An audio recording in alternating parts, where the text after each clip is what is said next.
Trade talks between the UK and Japan are likely to get underway before spring as Boris Johnson wastes no time seeking post-Brexit deals across the world. British Foreign Secretary Dominic Raab said he wanted to complete a deal with Japan by year-end following WMG talks with his Japanese counterpart Toshimitsu Motegi in Tokyo. Earlier in the day Mr. Raab said he was seeking an ambitious deal with Japan.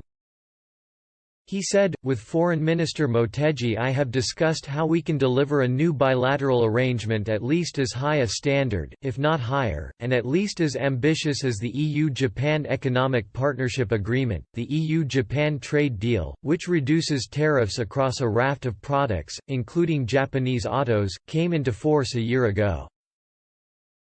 Mr. Motegi said Japan also wanted a rapid conclusion of trade talks and has asked London to lift import restrictions on Japanese food and other products that were imposed by Brussels after the nuclear accident at Fukushima in 2011. The EU eased those regulations last year, but still insists on inspections and certificates of origin for some Japanese produce, such as seafood.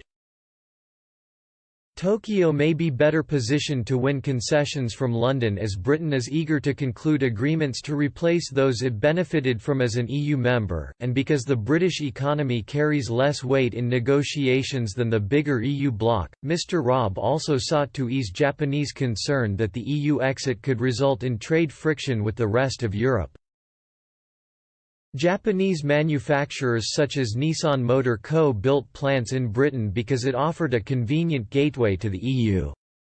Mr. Raab said, "I recognise that these businesses need certainty, which is why we seek to ensure that certainty as the UK forges a new partnership with the European Union." But the news comes as Nigel Farage issued a fresh warning to Boris Johnson over US trade.